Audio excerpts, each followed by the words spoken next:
Welcome everyone to the white coat ceremony for the entry-level Doctor of Occupational Therapy students, class of 2025. My name is Rebecca Wolf, and I am chair of the OT department at ATSU University, and I'm also an associate professor here. Thank you all so much for being here this evening to help us celebrate this milestone for our students' academic journey leading up to their professional careers. It is always so wonderful to see family and friends in the audience because your support is so instrumental in our students' success. We greatly appreciate your support to them as well as your trust in us to educate your students to be highly competent and ethical professionals prepared for the current and future demands of healthcare.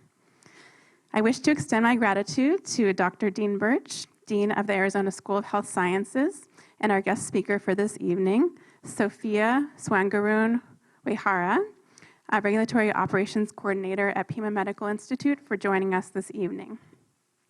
Next, I'd like to introduce you to the faculty who are credited for giving our students the knowledge and skills needed for OT practice, as well as shaping their professional identities.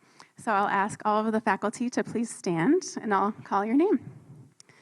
We can have everybody stand at once. Dr. Jennifer Radziak.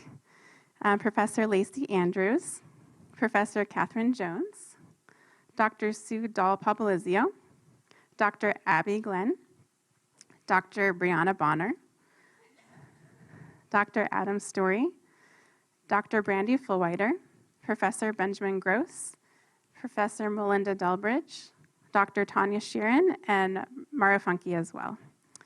Please be seated. Thank you.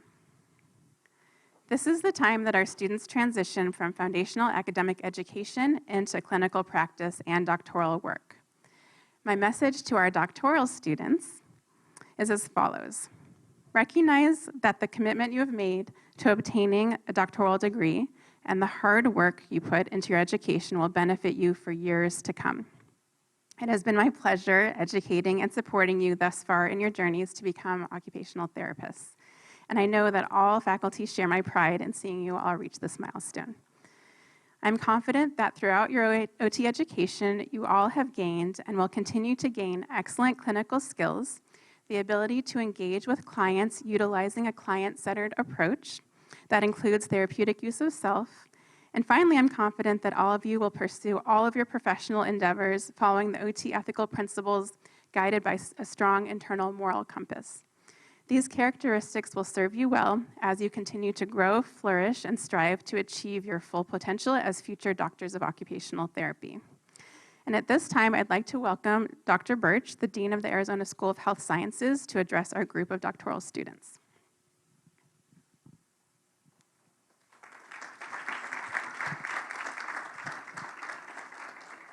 Thank you, Dr. Wolf, and hello to all of the families and parents and sisters and brothers.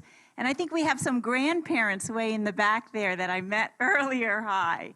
This is so nice. This is one of the wonderful things about ATSU, the Mesa campus, that we have these milestone events like white coat ceremonies, where you can come and see your children or grandchildren or sisters or brothers, or for some of you mothers or fathers. I don't know whether we have anyone old enough here for that.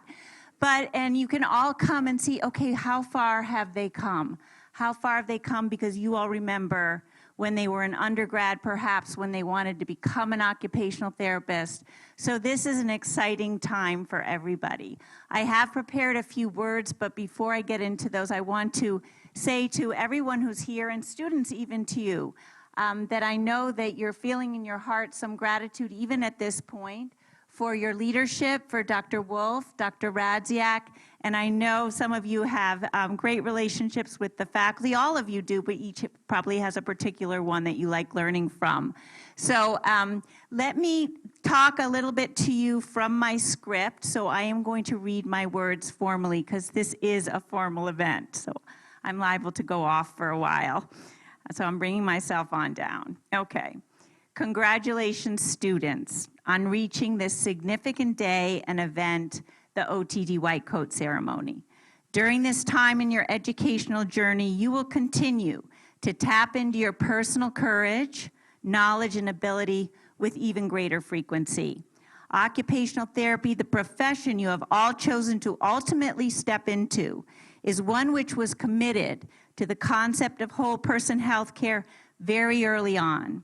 OTs have attended to the physical, psychological, emotional, social, and cultural issues that are influenced by environment from a very early stage. And perhaps, more than most health professions, OTs can be found in nearly every healthcare setting: schools, homeless shelters, correctional reintegration centers, substance abuse centers, hospitals, outpatient facilities, places of work, places of leisure, and skilled nursing facilities. Think about that for a minute. Your profession is everywhere. OTs believe strongly in patient advocacy, social justice, and health equity. I often think about all of the avenues in which OTs improve daily lives through enabling function, increasing access to services, improving social integration, enabling adaptation to balanced lifestyles, and recognizing the familial and cultural environments of individuals and communities. For the duration of your time left with us here at A.T. Still University, continue to evaluate emerging information critically. Think through the new and creative practice opportunities in your profession. Take the time to fully immerse yourself in your capstone projects, and most importantly, don't forget to celebrate milestones like today with pride, with all of those who support you. Stay connected to those who encourage you when you're feeling discouraged. Stay balanced, rested, healthy, and reach out to your faculty, your program director, your chair, and myself, and of course your family and friends when you need to. Be the best you can be each and every day. When days get rough, and I can talk about this because I'm 64, what is often important is to widen your perspective. Stay in touch with what is going on in the wider world and think through what an important journey you are on. Joining the noble profession of occupational therapy with your whole careers in front of you, with the excitement that comes from shaping your futures in unique and creative ways that mean something to you individually. Congratulations once again. Thank you.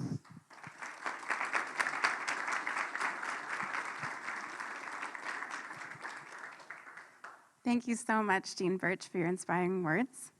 At this time, I'd like to invite Dr. Jennifer Radziak to introduce our student speaker.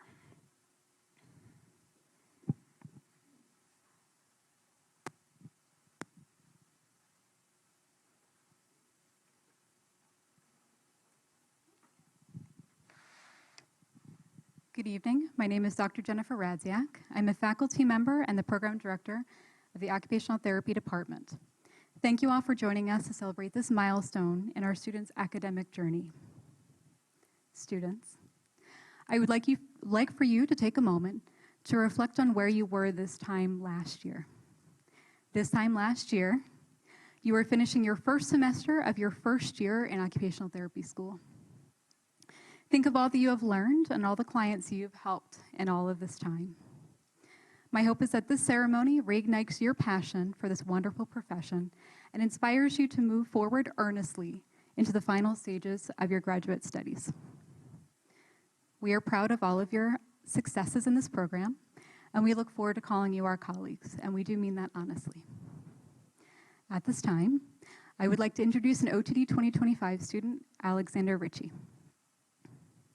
Oftentimes, the winding road is the best path that leads to a career in occupational therapy, where one is able to collect knowledge from other professions and apply this to their OT practice.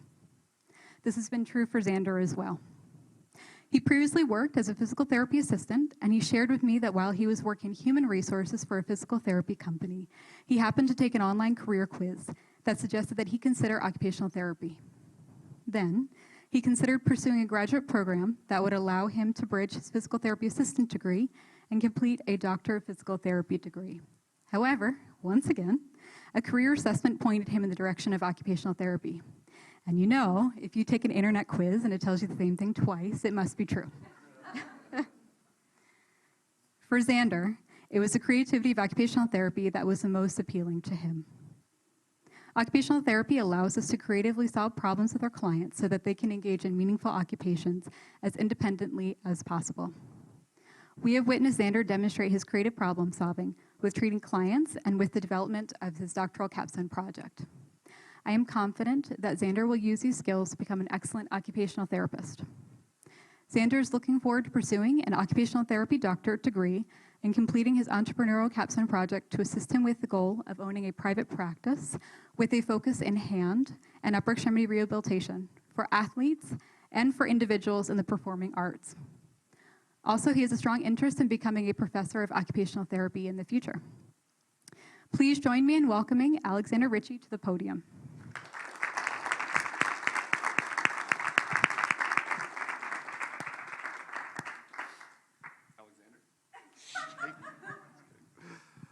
All right. Well, one thing's for sure. I would not be here without my lovely wife and daughter's support, and I wish they could have a round of applause if you're willing, because they have truly been my rock during some crazy times. This is my second program that she's put me through, and I've put her through, so thank you. All right. My occupational therapy experiences pushed me in ways I have never anticipated. Yet I'm immensely grateful to all the faculty and staff and fellow students who have enabled me to see beyond my own limitations more than I have ever imagined.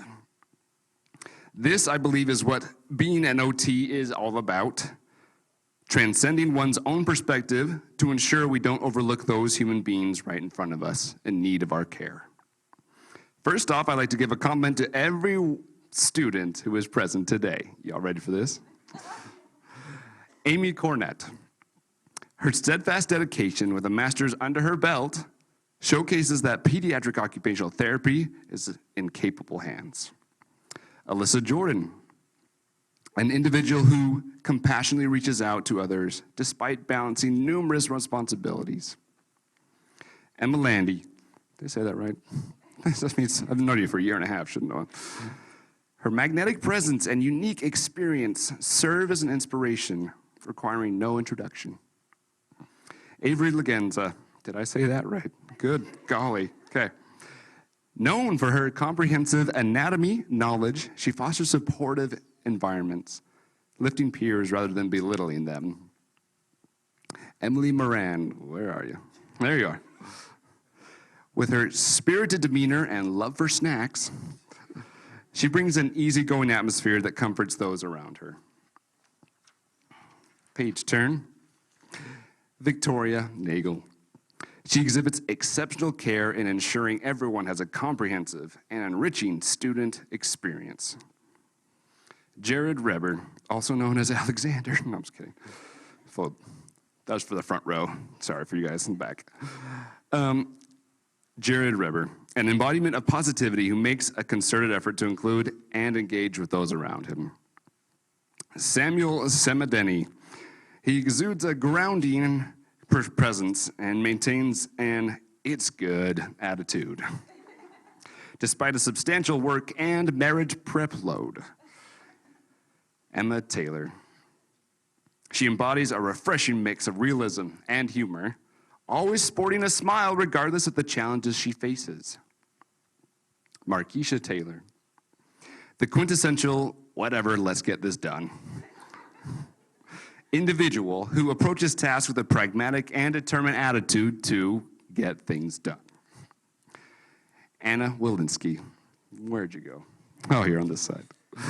She offers insightful perspective and greatly enhances team and graded outcomes. Katrina Wolfram. You're still there, good. So willing to assist others while she simultaneously prioritizes self-care, serving as inspiration for us all. My journey to the Doctor of Occupational Therapy program was never as clear and straightforward as I had initially imagined. I fought back and forth between pursuing a master's program here and transitioning to the doctoral route for several months. Pursuing an OTD degree would place me in a position where I could feel more confident, giving the additional time and to collect and apply information, which the impressive master's Students seem to grasp quicker than I did, and they still are beating me in that, but that's okay. Nevertheless, my ultimate goal has always been clear. I aspire to teach someday, taking the knowledge I've acquired in my academic journeys and passing it on to the next generation. The ATSU staff has generously granted me this opportunity to venture into the unknown. Totally different than physical therapy, I guarantee you, but a lot of crossover, of course. I'm enthusiastic about how the results of my research could impact not only my degree, but also adds future potential. I have aspirations to become an entrepreneur, like was said, while contributing now, along with acquiring a title that I can confidently uphold after developing my skills and knowledge, which appears to be the best path. And so I stand before you as a simple example of what one can achieve when they set their mind to it. As mentioned, I have never felt particularly confident in my level of intelligence. From grade school through high school, at one point I scored a 20 on the ACT. I studied, scored a 19. Didn't study again, scored a 20. And now I'm in a doctoral program. I'm sorry. But it's because of them that I am here. So I struggled on the GRE too, but fortunately they at ATSU look at it as a holistic approach to allowing their students into this program.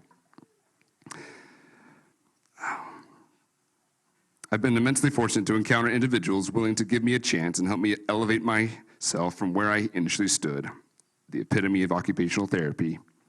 This ATSU experience has been an eye-opener for certain, despite my shortcomings. Oh my goodness, am I done yet? Sorry, guys.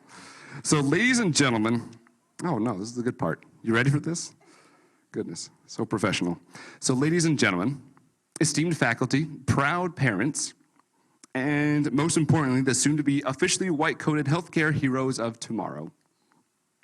Welcome to this momentous occasion, the White Coat Ceremony, where we celebrate the transformation of these bright-eyed, caffeinated OT students into practicing doctors of occupational therapy.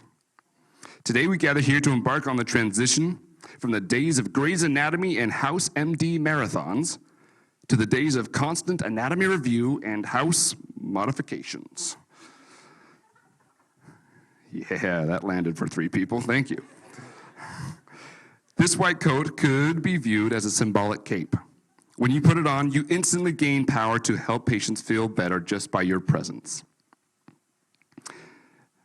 And while this coat may not remain on full time, its effects just might. OT can be a superpower of the healthcare world if we allow it. Let's not forget the most crucial activity of daily living you'll learn today: how to don your white coat with all the grace and dignity of a swan. It may take you a few tries, and you might accidentally clothesline yourself with the sleeves, but eventually you'll get the hang of it. And luckily you have helpers, so we're good. This ceremony marks the beginning of a journey, one that will challenge you, push you to your limits, and make you question your sanity more times than you can count. OT may be a road filled with moments of triumph, joy, and a sense of purpose that can't be matched. You're literally helping people function and refunction in their daily lives, doing what they have always done, but with even more success despite debilitating circumstances. So to our future healers, our healthcare magicians, and our caffeine enthusiasts, may your gait belts be snug. May your mod assists be steady. And may your energy beverage of choice never run dry. Remember, the real magic happens when you put your heart into your client's care. So cast your spells, ignite those ADLs, Wingardium Levio, something functional, and congratulations on making this far within your OTD student experience. And remember, don't stress. Thank you.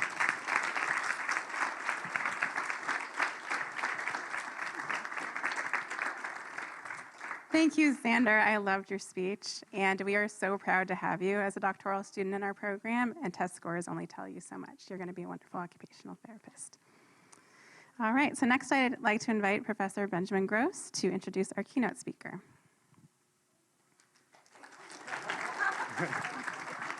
Thank you, everyone.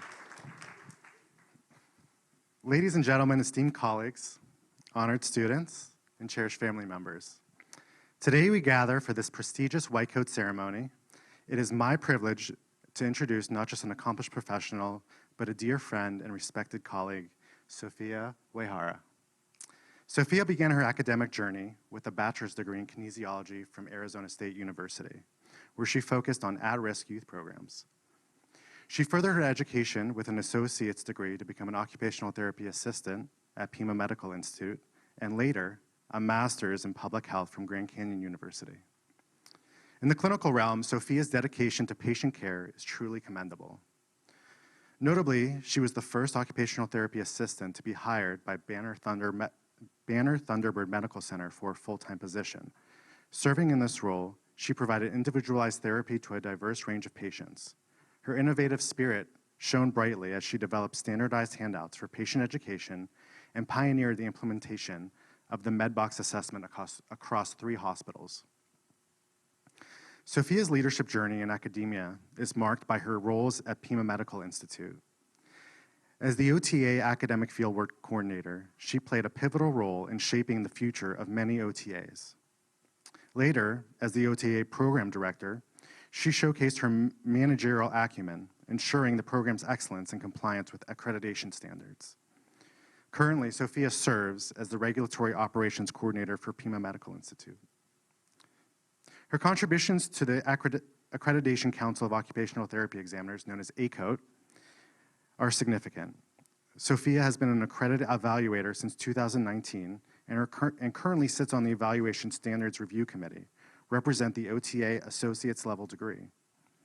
Furthermore, she is an integral part of the Arizona Experiential Education Consortium, demonstrated in united front with local OTs, OTAs, and OTA programs for fieldwork and capstone experiences. For over 8 years, Sophia has been a pillar of support for the Arizona State Occupational Therapy Association. Her recent accolade, the AOTA Roster of Honor for OTA Leadership and Advocacy, speaks volumes about her dedication and impact. Beyond her professional accolades, what truly stands out is Sophia's unwavering love for the profession of occupational therapy. I've always admired her dedication, trusted her judgment, and relied on her incredible reliability. Her contributions to the field and her service to the community are a testament to her passion and commitment. Ladies and gentlemen, as we stand at the cusp of a new beginning for our doctorate students, Sophia's journey serves as a beacon of inspiration.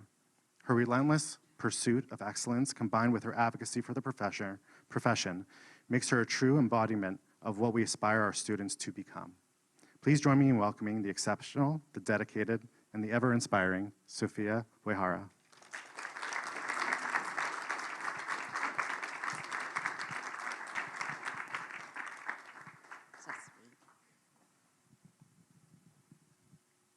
Hi, everybody.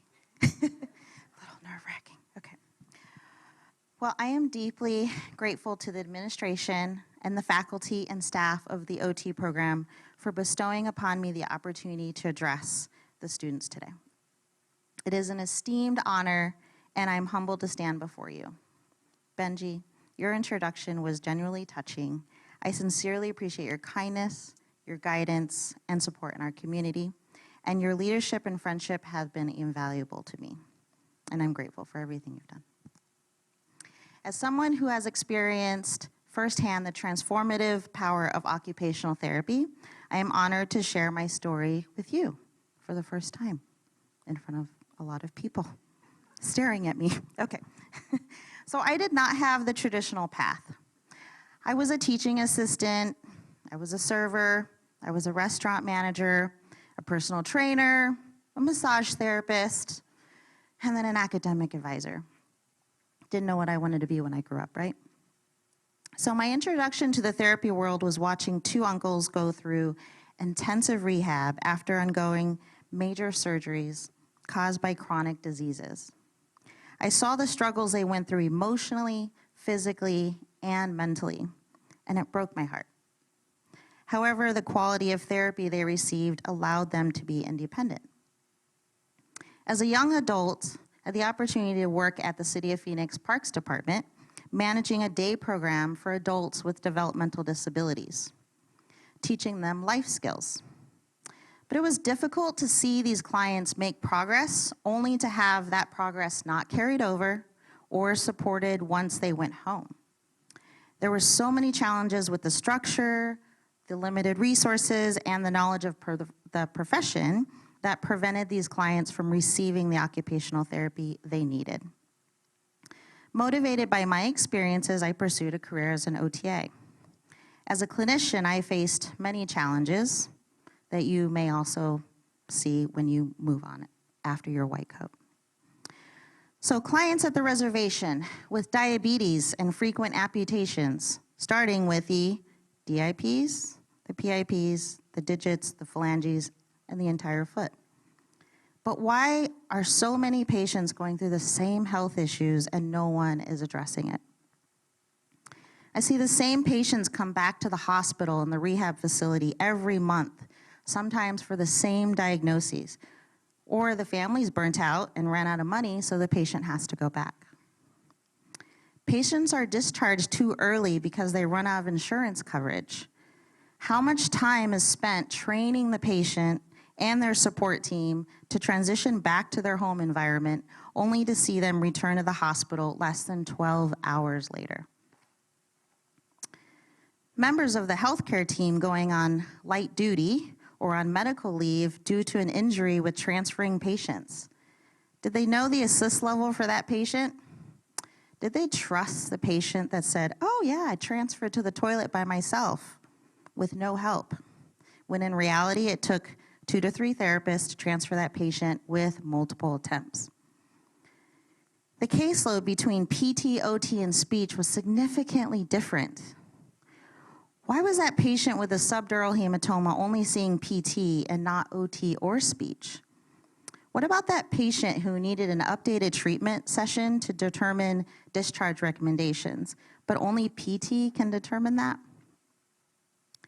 Every encounter like this has reinforced my commitment to delivering exceptional care, giving me a deep appreciation for the importance of occupational therapy and the incredible impact it can have on people's lives. But how can I help as a practitioner in other aspects? Could I start a diabetes educational program on the reservation? I would have to have buy-in from that community, right? How can I assist in improving health literacy in areas with limited resources? How can we educate other professionals on preventing work-related injuries and the need for OT services? So I led a committee of therapists at Banner to develop and implement quarterly safe patient handling sessions for nurses and nursing assistants for transfer training. You know, they only get 2 weeks of training for transfers. That's nothing, right? So in collaboration with my OTA student, we conducted a hospital-wide Jeopardy game to educate other healthcare professionals about OT, PT, and speech therapy. It was the perfect opportunity to inform the case management team about the therapy discharge process and communicate to the hospitalists the need to refer them to OT. The therapists determine if the patient needs therapy, right? Or can safely be discharged home without services. As Benji mentioned, I was an active participant in the local OT organization here, Arizona, and the legislative committee to see the Senate bill approval process to ensure clients with access can receive OT services in outpatient settings. On the side note for that, my program director, her son had access and could not progress at all because he didn't have outpatient services. So I could visualize the long-term impact on our consumers who need us most. So what did I do? I researched my legislator, good old Sean, learned more about his experiences and his background, focused on our shared alma mater and our mutual connection. And then I found him. I went to follow him in the Capitol. Hey, you don't really know me, but I live in your district. And I noticed you worked for Christine before, and I worked with her also in the community, and we both graduated from ASU at the same time. And he said, oh, yeah, okay. I got his attention. So that's when I spoke to him about the bill and talked to him about why it's so important. Later that year, I participated in the celebration when Arizona passed the Senate bill. It was a wonderful feeling to know I made that effort. Then in graduate school, I evaluated existing local and national policies, providing recommendations for changes and program ideas to enhance health literacy and the impact of active community health workers. I enhanced an existing pandemic mitigation plan, just happened to be during the pandemic, to identify risk levels for infection control and create a streamlined transition process for my institution based on the health guidelines. I sought more opportunities for professional development in academia, which led me to volunteer in an ad hoc committee with other fieldwork coordinators to create a resource guide to demonstrate compliance with all the fieldwork and capstone standards. We presented the resources to the Academic Leadership Council at the national conference. An attending conference also allowed me to connect with new fieldwork coordinators and provide mentorship because I didn't want them to feel as lost as I did when I started. When I transitioned to academia, I had a foundational understanding of accreditation and its importance for the program and the students. I didn't understand the deadlines, how to interpret what they were actually looking for. It is similar to putting together a 1,000-piece puzzle and ensuring the pieces fit perfectly. Then it was over, we received our accreditation, but it was a blur. I still felt there were missing steps to putting the puzzle together.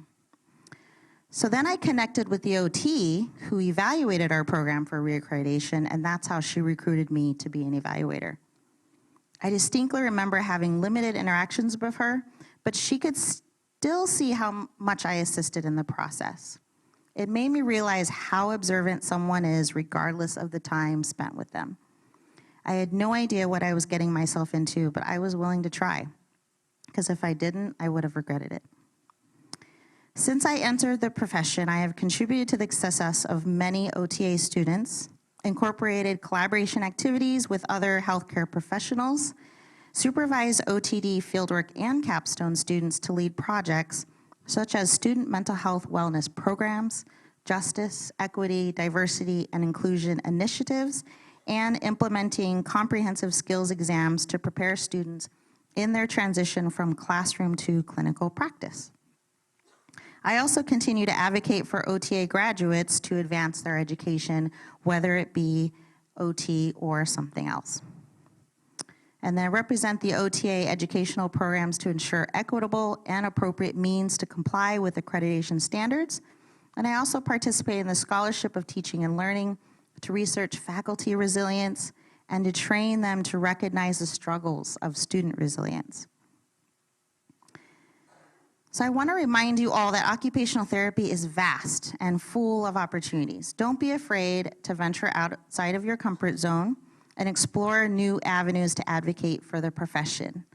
Embrace change and innovation and maintain an open-minded approach. Share your successes and your achievements, your 20 ACT score, and emphasize the importance of continued learning and growth in the field. Remember that your passion for occupational therapy can take you places you never thought possible. Same thing here. And can help shape the future to inspire the next generation of practitioners. I wish you all the best in your journey as you strive towards becoming accomplished OT practitioners. I'm eager to look forward to witnessing all the amazing things you are going to achieve. Remember, every step you take brings you closer to your goals, but every challenge you overcome is going to make you stronger. Keep moving forward with perseverance and determination, and I have no doubt that you will achieve greatness. Thank you.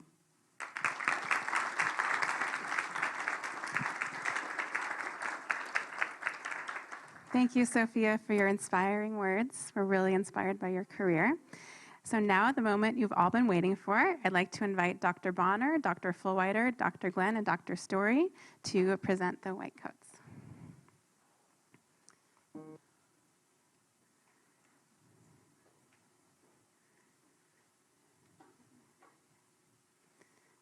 All right.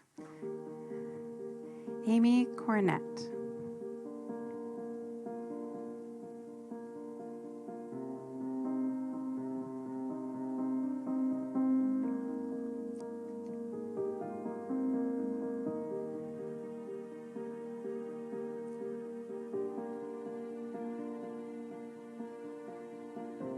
Alyssa Jordan.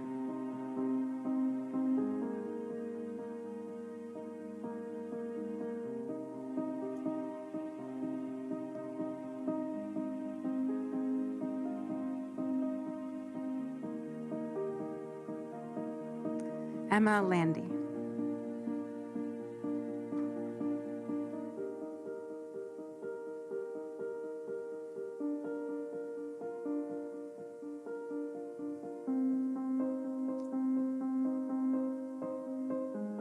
Avery Legenza.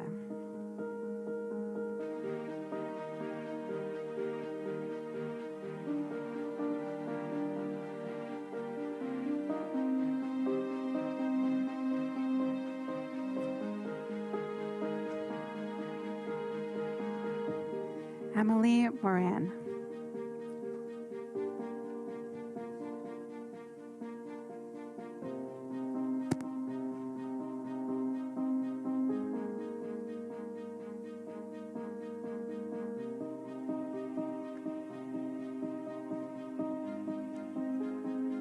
Victoria Nagel.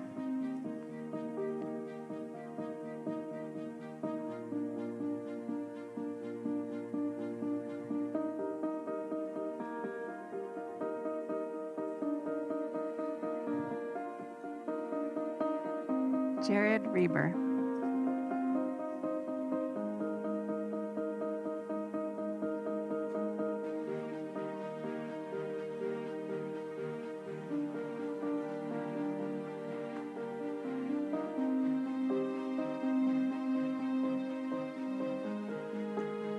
Alexander Ritchie.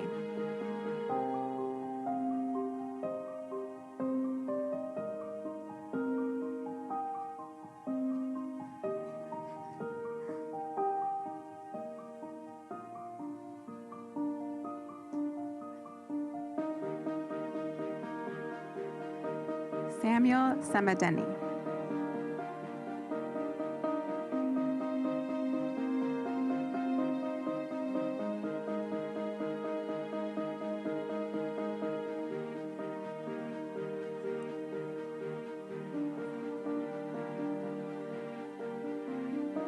Emma Taylor.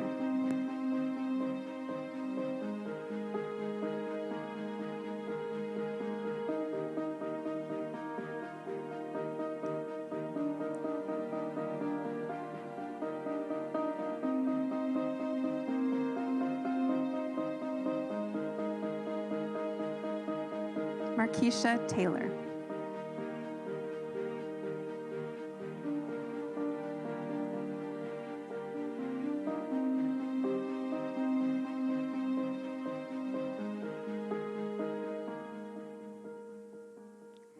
Anna Walensky.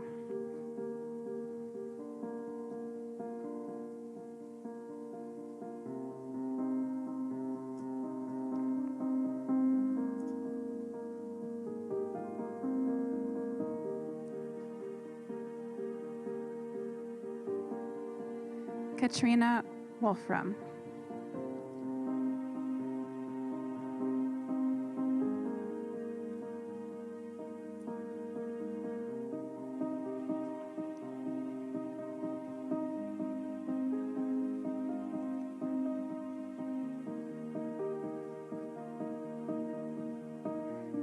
Congratulations.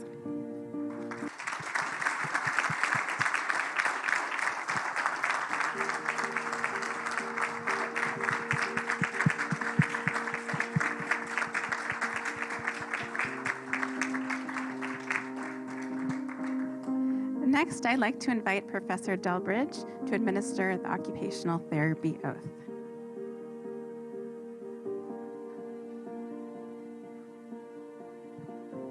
All right. You guys ready? I think you're supposed to stand up.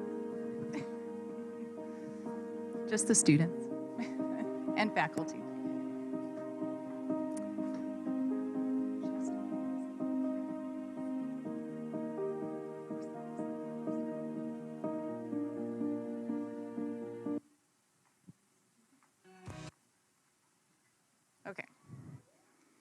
Okay, here we go. Reverently and earnestly do I pledge my wholehearted service to enhancing the participation and the social inclusion of individuals, families, groups,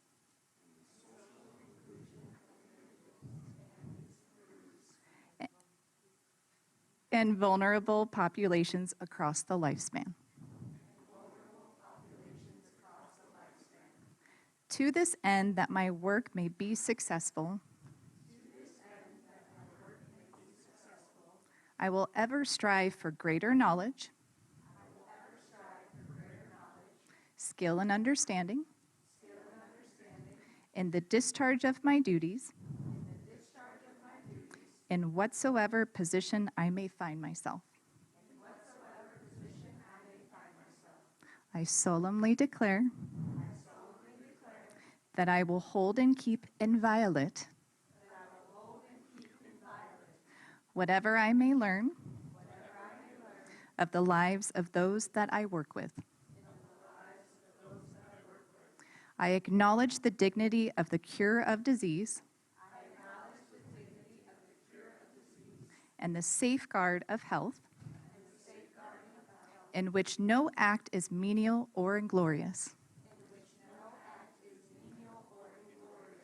I will walk in upright faithfulness, work with the members of the healthcare team, and will strive for patience, kindness, and strength in the service of facilitating thriving minds and bodies.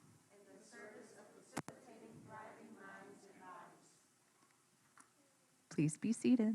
Good job.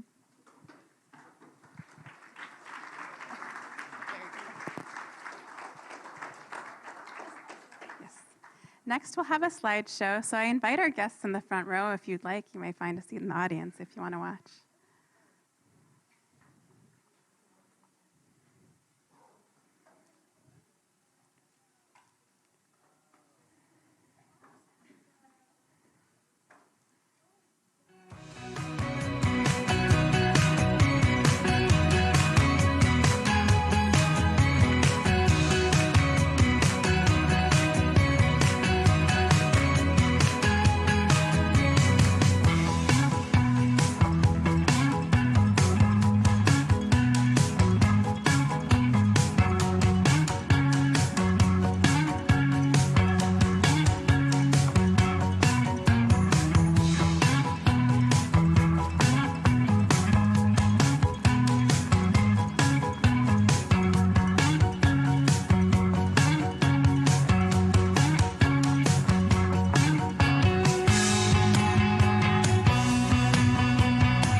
I'd like to thank Professor Jones for putting together that beautiful slideshow. This concludes our white coat ceremony. Family and friends will remain in their seating area until the stage party and students leave the room. Be aware that the photographer will be taking pictures, so external flashes may cause some issues. If you can please refrain from flash pictures until the photographer is done. There's also photography available during the reception, so we invite you all to transition to the patio to enjoy light refreshments and appetizers. Congratulations again to our OTD class of 2025.